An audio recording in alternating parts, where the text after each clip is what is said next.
Bonjour à toutes et bonjour à tous, nouvelle vidéo aujourd'hui sur un réalisateur français qui est né aux Pays-Bas certes, mais qui est bel et bien français, il s'agit de Yann Kounen.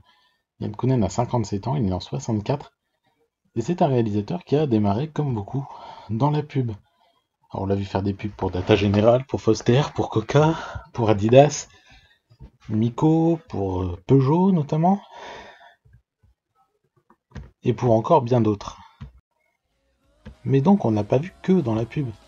Par exemple, avant de réaliser son premier long métrage en 97, il a également réalisé beaucoup de clips, que ce soit pour Elmer Footbeat, pour Pauline Esther, notamment avec le clip du fameux morceau Le Monde est fou.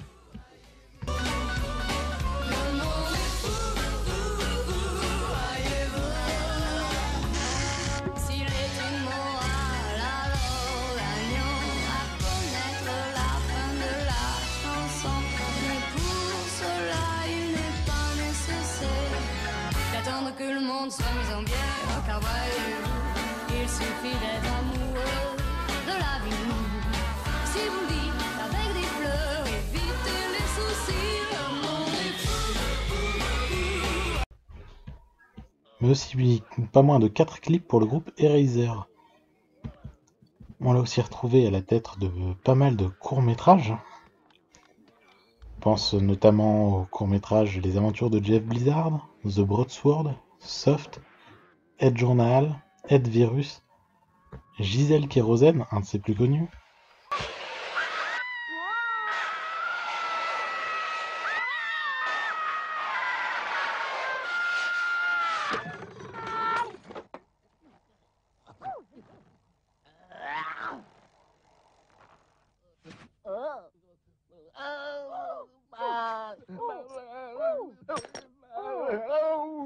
mais aussi L'Âge de plastique, le clip pour Elmer Footbeat, qui est en réalité un véritable court-métrage, Capitaine X en 94, qui l'écrit également, Vibro Boy est toujours en 94, qui l'écrit aussi.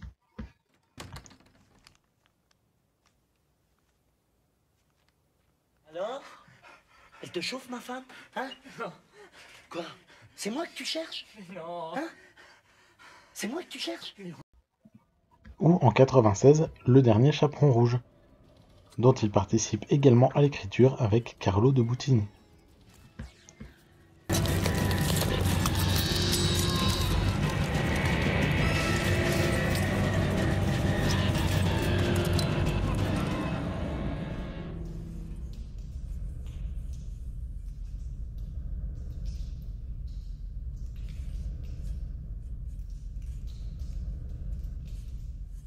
De nombreuses années sont passées depuis la mort du monstre.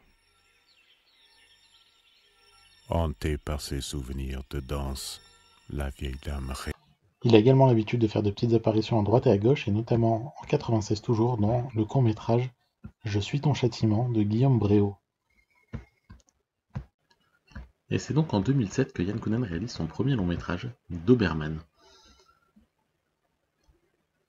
Un film qui est écrit par Joël Houssin, à la musique Schizomaniac et François Roy, et à la photo Michel Amathieu. Au casting on retrouve Vincent Cassel, Tchéky Cario, Monica Bellucci, Antoine Basler, Dominique Bettenfeld, ou encore Romain Duris, Pascal Demolon ou François Lévental. Gaspard Noé vient même faire une petite apparition. Yann Kounen joue aussi un petit rôle dans le film.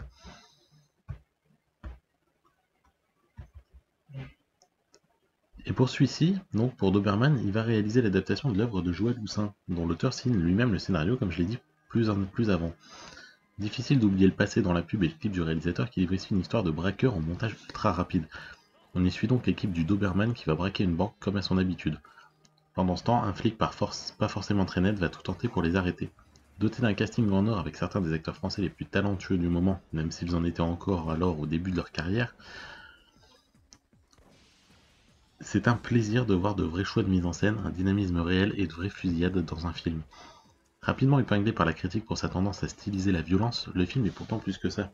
Si on ne pourrait y voir de vrais messages, on ne peut que reconnaître qu'il va au bout de ses envies, jusqu'à diffuser des extraits d'un des cours de Kounen ou une référence à la haine. Même le choix de rendre muet le personnage de Monica Bellucci est intéressant parce qu'il oblige certains dialogues à se dérouler de cette manière, et ils sont pas sous-titrés. Un choix qui fonctionne parfaitement tellement on est plongé dans ce monde noir et violent. Un excellent film français qui lancera la carrière au cinéma mais aussi à la télé de son réalisateur. Allô, c'est Yann. Ah, excuse-moi, je croyais que c'était encore ma femme. Braquer les banques pour le plaisir, c'est pas humain. On n'a pas le droit de mépriser l'argent comme ça.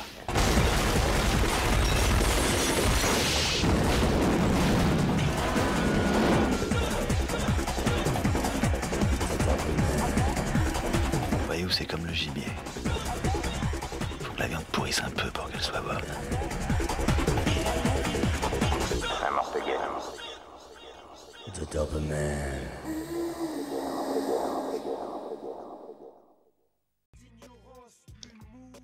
En 2000, Kounen revient au clip avec le clip du groupe Assassin, Touche d'esprit. Magnétique, connecté au cosmique, freestyle fanatique, ambiance métaphysique, académie mythique, maître match veille sur leur politique, veille sur ma shit, sur laquelle pendant des années je médite, avant que mes rimes soient dites, avant que ça batte la critique, avant que ça se complique, avant de dealer avec la masse qui s'agite, les médias qui s'excitent, leur politique rapuleuse, les dessous tables, les élections frauduleuses, la corruption, les menaces qu'on s'intègre dans une branche, mais la nôtre est étanche et c'est hip-hop comme ma langue.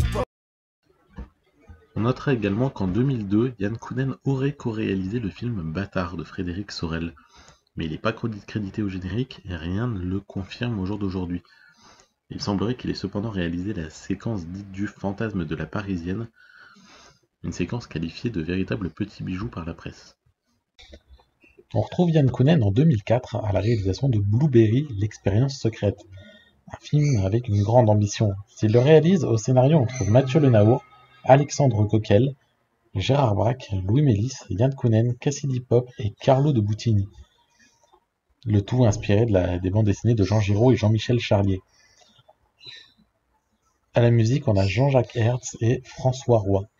Au casting, on retrouve Vincent Cassel, Juliette Lewis, Michael Madsen, Ernest Borgnine, Jimon Hounsou, ou encore Tchéky Cario, Colm Minet, Yann Kounen lui-même, ou encore François Lévental, Dominique Bettenfeld et Pascal Demolon.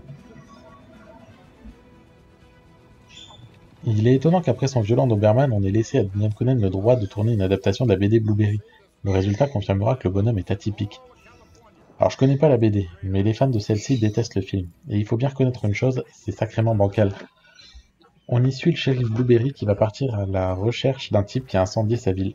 Arrivant dans les montagnes, il va faire une visite de son propre esprit, de ses propres démons. Alors je sais pas si ça correspond à la BD, mais il faut savoir que Yann Kounen, lors du tournage, s'est passionné pour le chamanisme à la suite de la rencontre de divers pratiquants. Et ça se ressent dans le film qui regorge de visions assez folles, le rendant parfois difficilement compréhensible, et le sortant du tout venant de la production non seulement française mais internationale. Et ceci avec l'aide d'un casting américain, mais en sachant parfaitement profiter du charisme fou que dégage Vincent Cassel dans le rôle principal. Il est parfait. La présence d'un cadre western et fantastique n'est pas si fréquente, et une représentation crédible associée à ce respect de l'art des chamans, et un vrai désir de bien faire. C'est fini les plans ultra rapides, on prend parfois le temps de se poser cette fois. Font de Blueberry un objet aussi imparfait que fascinant. Alors on peut se contenter d'en dire du mal, parce que oui, il est parfois chiant, parfois difficilement compréhensible, mais il serait malhonnête d'en rejeter les qualités alors que son metteur en scène a fait de vrais efforts visuels. Un film hors norme qui mérite tout de même un visionnage intéressé.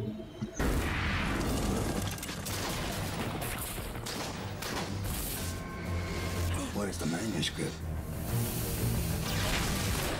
But I'll find out what happened. ¿Qué lado está?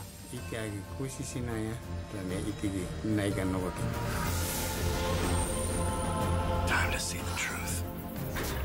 Come with me, brother. Take my hand.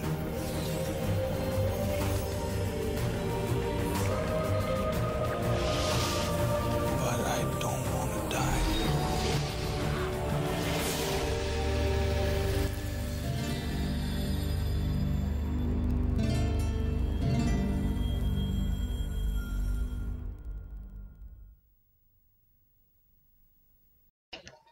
L'année suivante, en 2005 donc, Yann Kounen s'essaye au documentaire avec D'autres mondes. Il en aura fait plusieurs après par la suite des documentaires, mais celui-ci c'était le premier. Et c'est l'occasion de se pencher sur les choses qui le passionnent. Parce que sur le tournage de Blueberry, il va rencontrer des guérisseurs Shipibo, une tribu d'Amazonie. L'occasion de partir à leur rencontre et de découvrir ce qu'est réellement le chamanisme. Et aussi de nous en expliquer le fonctionnement avec l'aide de quelques scientifiques qui se sont penchés sur le sujet. Et en 1h13, le réalisateur nous montre sa passion pour des gens qui guérissent avec des plantes, pour des choses qui nous paraissent à nous totalement fantasques, mais dont la réussite est prouvée. Non, ce n'est pas de la magie et on ne saura probablement jamais comment ils ont trouvé tout ça, mais ils soignent de manière scientifique et spirituelle. Le film est ainsi passionnant, notamment quand il les filme et se filme en pleine expérience et raconte ses visions. Et malgré les craintes, on aimerait pouvoir être à sa place et voir ce qu'il a vu, pouvoir expérimenter les mêmes choses. Kounen nous fait clairement découvrir un monde inconnu et souvent rayé dans notre culture, alors qu'il mériterait une toute autre considération. Parsemé de séquences tournées sur le vif, il n'est pas toujours esthétiquement fou, mais on peut reconnaître que les séquences de vision sont originales et bien fichues. Petit détail, le film est aujourd'hui disponible dans une édition collector agrémentée de près de 5 heures de bonus, de quoi plonger encore plus loin dans l'œuvre.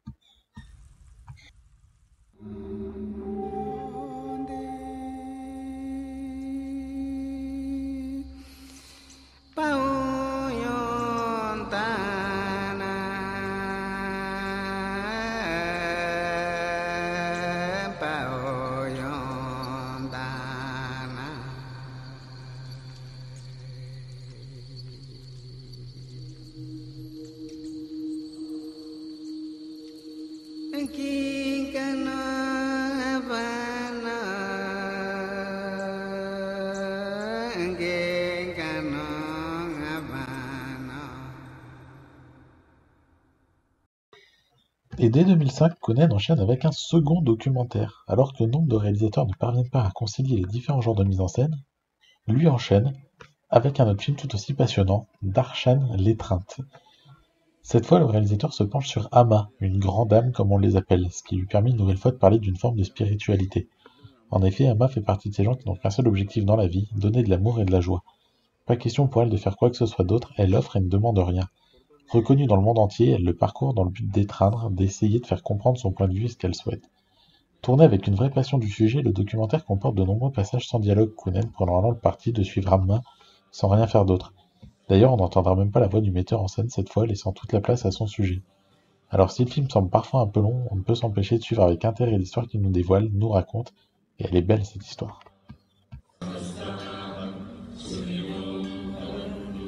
മാറുന്ന പ്രപഞ്ചത്തിന് മാറാത്തൊരു സത്യമുണ്ടെന്ന് അമ്മ നേരത്തെ തന്നെ ചെറുപ്പത്തിലേ മനസ്സിലായി.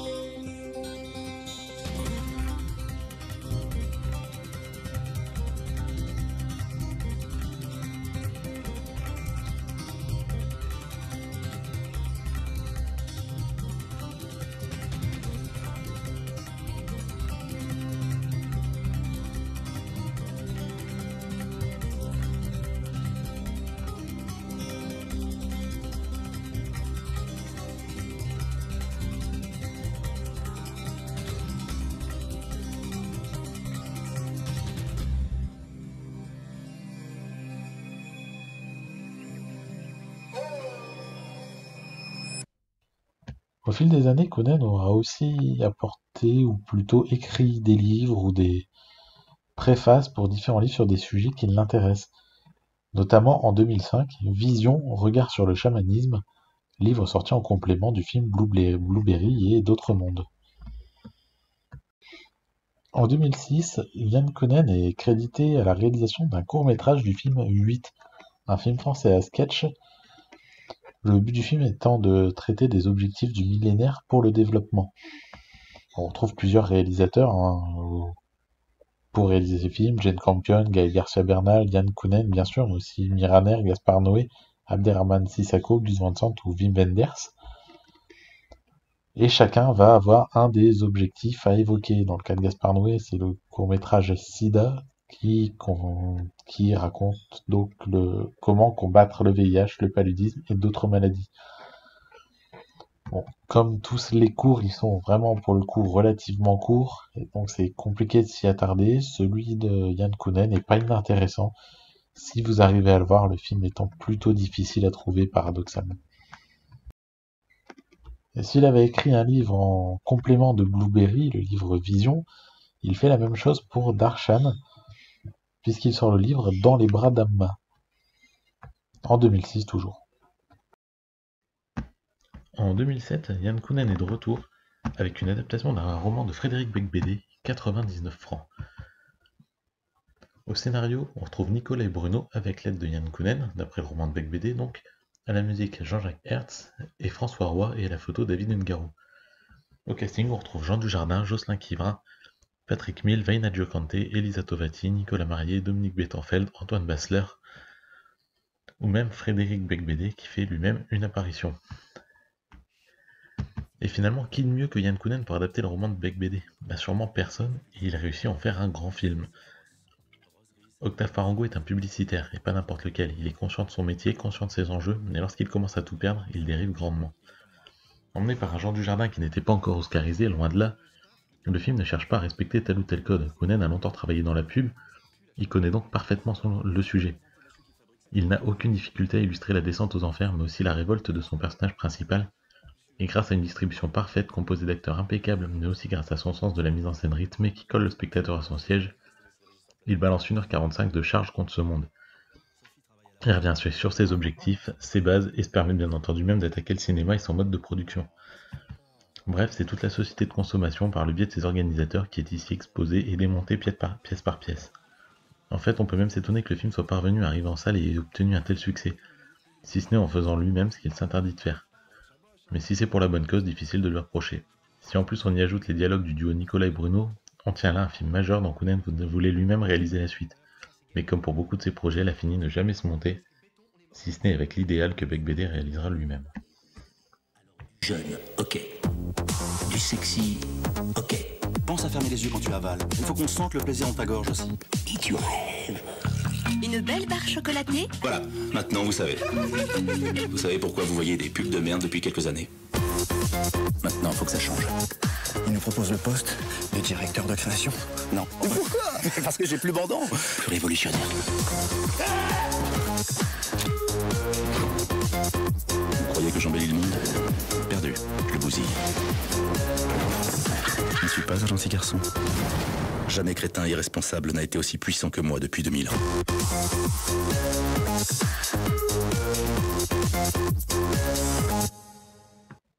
Et suivant la logique de ses films précédents, en 2007, Becbédé participe au complément avec Kounen du film 99 francs nommé 99 francs, le manuel d'utilisation de la société d'hyperconsommation.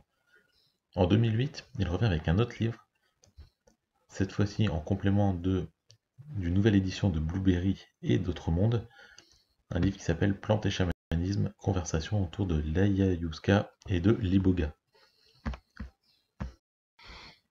2 ans après 99 francs, Yann Kounen est de retour avec Coco Chanel et Igor Stravinsky. Un film dont le scénario est écrit par Chris Greenhalgh et Carlo De Buccini et Yann Kounen, d'après le roman d'ailleurs de Chris Greenhalgh, Coco et Igor.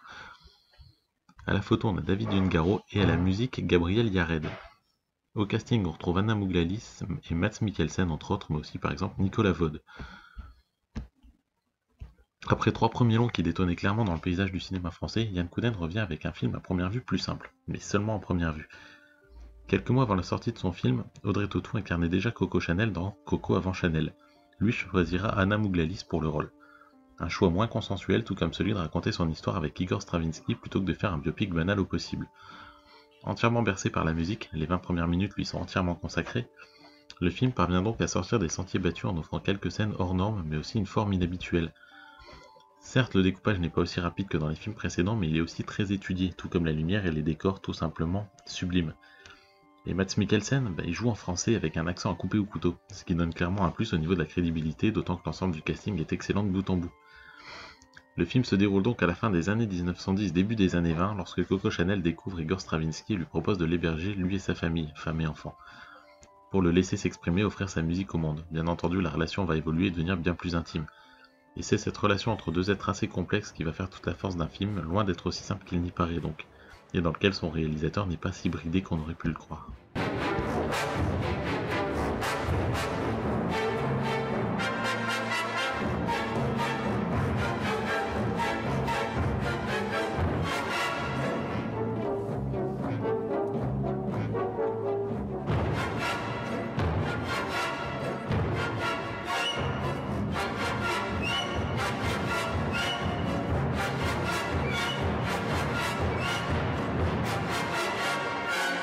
Je suis aussi puissante que vous, Igor.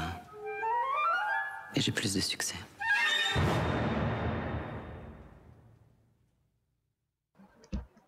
En 2011, on retrouve Yann Kounen, mais cette fois-ci pour la publication de 2 livres. Le premier, Carnet de voyage intérieur, Ayahuasca Medicina, un manuel, qui revient en complément d'une nouvelle édition de Blueberry et d'autres mondes. Et aussi Ayahuasca et cinéma, dialogue avec Yann Kounen, dans La danse du serpent, réflexion sur l'ayahuasca, le réel et le savoir visionnaire. Et ce n'est pas tout, puisqu'on le retrouve de nouveau en 2012, mais cette fois-ci pour le tournage d'un film, Les Infidèles, ou plutôt d'un court-métrage, puisque Les Infidèles est une série de courts-métrages, un film à sketch, qu'avaient largement promu Jean Dujardin et Gilles Lelouch. Yann Kounen réalise donc un des courts-métrages du film, court-métrage qui sera supprimé de la version cinéma pour être réintégré dans la version DVD plus tard. Alors pour le résumer un peu, on a Christian qui se fait draguer un soir par Sandra, une jeune fille séduisante qui l'incite à la ramener chez elle dans une maison perdue au milieu des bois. Pendant leurs ébats, ils vont se faire surprendre par Randy, le compagnon de la fille, qui va tabasser le nouvel amant pendant que la fille jouit du spectacle depuis le judas de la pièce voisine.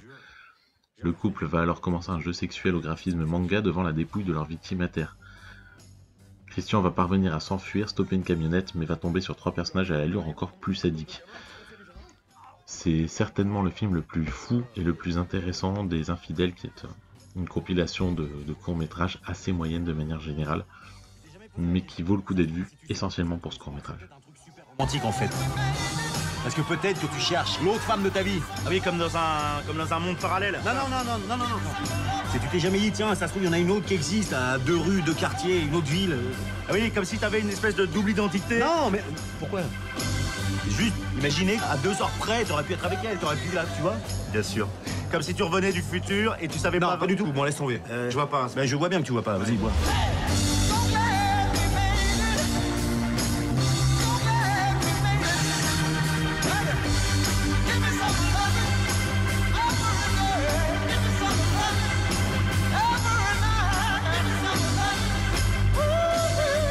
Ah oui, bon, d'accord. Oui, bah t'en penses quoi, ça? Bah, t'as pas compris. Si. Non. Parce qu'en fait, tu dis que quand la femme, il y a une femme qui... Viens, on va danser. Oui, voilà.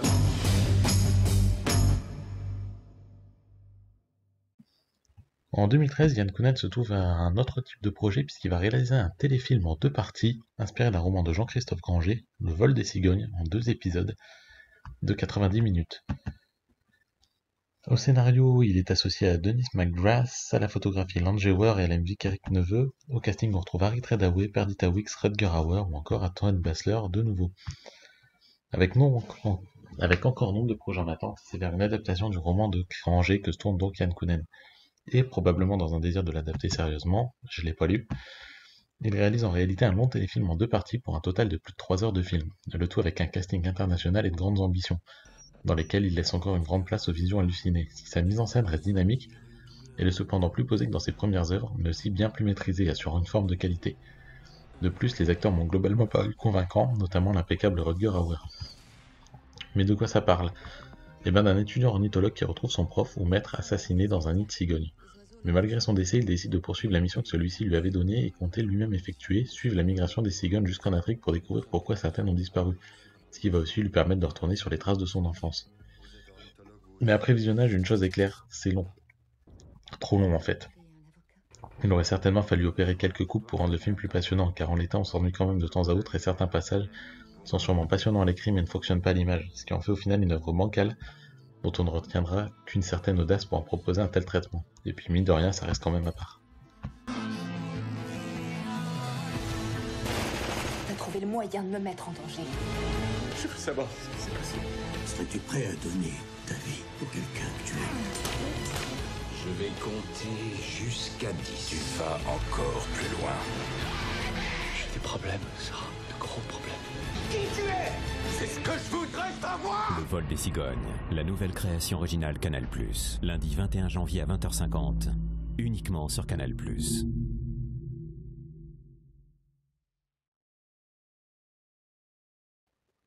En 2013, Kounen joue également un petit rôle dans le film 9 mois ferme de son ami Dupontel. En 2016, Yann Kounen revient au documentaire avec le film Mer Océan, un très court film d'une 50aine de minutes. Après 3 œuvres de fiction, le voici donc de retour à un cinéma plus réel. Un bien beau film, malheureusement pas si simple que ça à trouver. Et pourtant, s'il vous tente, sachez qu'il est disponible sur Vimeo moyennant 3,99 € pour une location de 24 heures. Ce qui sera suffisant pour découvrir cette histoire, celle de Leina Sato, une plongeuse qui n'aime presque rien de plus que nager au milieu des baleines, dauphins et autres animaux marins. Accompagnée de son mari, photographe marin également, ils vont ici nous permettre d'avoir de magnifiques images. Mais cette histoire, ce n'est pas tout. Ce qui est encore plus important, c'est de dire que Leina Sato est enceinte pour ce documentaire. Et c'est avec cet enfant pas encore sorti qu'elle va aller plonger. Et ça propose de magnifiques moments apaisants et qui donnent franchement envie de plonger pour retrouver cette ambiance unique. Et on aimerait après savoir si cet enfant est particulièrement attiré par l'eau, si cela a eu un impact sur lui.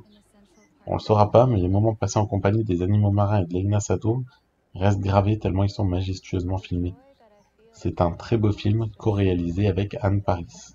Just swimming eye to eye with a dolphin and there's nothing else going on, but there's the exchange happening is just so powerful, and sometimes it seems that they see much more of me than sometimes I'm able to perceive myself. I guess it was the first time of my life that I felt really alive and really happy to be alive, and that I was able to really love myself, which, you know, that thought would have never crossed my mind. With their guidance, I was able to make peace with myself and the human world.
Nine months after we met, Jean-Marie and I found out that I was expecting. I knew it from the moment I realized I was pregnant. I wished to celebrate my pregnancy with the sea. Jean-Marie shares a similar dream for a child. We will take him on a journey across the oceans and prepare his arrival amongst the native people of the seas, the dolphins and the whales.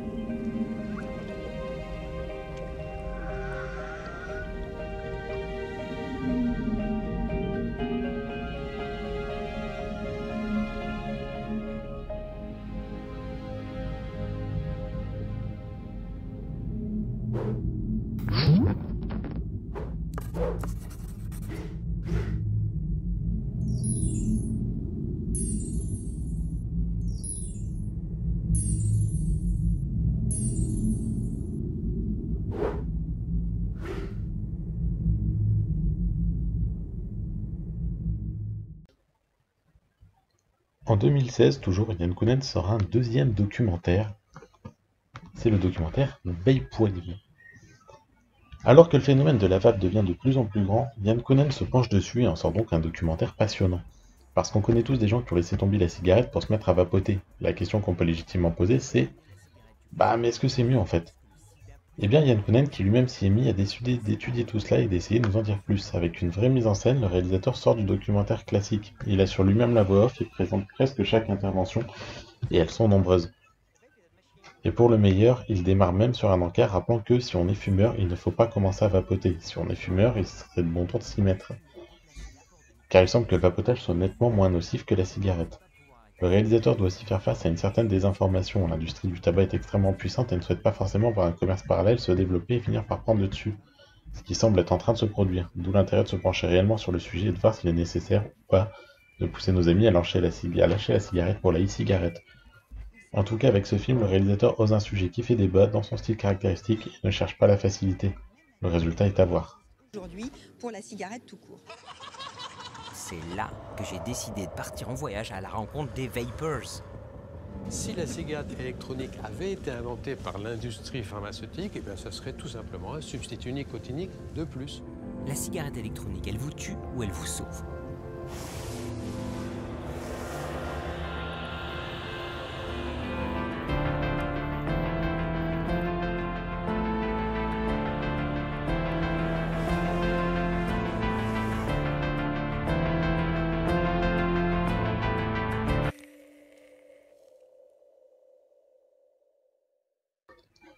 En 2018, il réalise l'intégralité des épisodes de la série The Show, 8 épisodes durant de 8 à 17 minutes.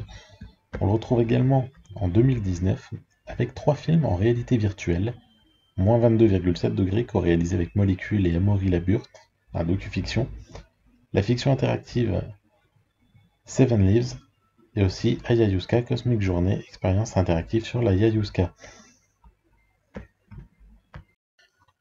C'est en 2020 que sort le dernier film de Yann Kounen, Mon cousin. Il le réalise donc. Au scénario et dialogue, on retrouve Fabrice Roger-Larcan avec l'aide de Yann Kounen, mais aussi de Vincent Lindon, à la photographie Guillaume Schiffman et à la musique Anne-Sophie Vernsnayen. Au casting, on retrouve Vincent Lindon, François Damiens, Pascal Arbillot, Alix Poisson, Dominique Bettenfeld de nouveau, mais aussi les courtes apparitions de Yann Kounen lui-même, Albert Dupontel et Gaspard Noé, dans des caméos. Du style un peu foutraque mais néanmoins intéressant de ses débuts, Yann Kounen a évolué vers un cinéma plus maîtrisé, mais toujours aussi pertinent thématiquement. Pierre Pastier est le PDG d'un grand groupe familial qui fait dans l'alcool, et notamment les grands crus. Son cousin Adrien détient 50% de la boîte et il a besoin de son accord pour signer un gros contrat. Mais le Adrien en question compte bien s'investir plus que ça dans la boîte. On aurait pu craindre à la vue de l'affiche ou d'un casting facile un film de commande raté. Heureusement, c'est absolument pas le cas. Impliqué à fond, le duo vedette assure avec un Vincent Lindon qui a participé à l'écriture et un François Damiens parfait dans le rôle de ce cousin fou, mais en réalité simplement hypersensible et juste plus humain que la moyenne. Alors évidemment, le contraste avec ce PDG qui ne voit plus que par son contrat est saisissant, mais le fossé peut être comblé et c'est à une histoire qui se montre tour à tour drôle, touchante et juste que l'on assiste, avec des personnages diablement bien écrits.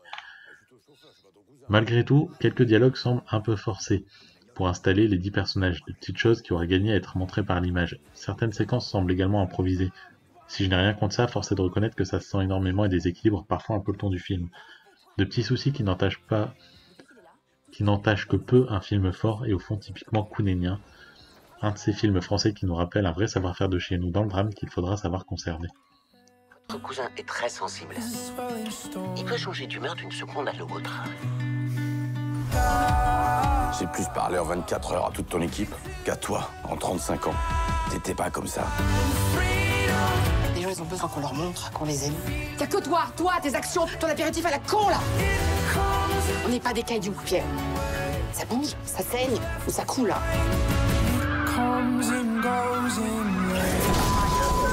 Qu'est-ce qui se passe? On vient d'entrer en collision avec un vol d'oies sauvage. Je le savais.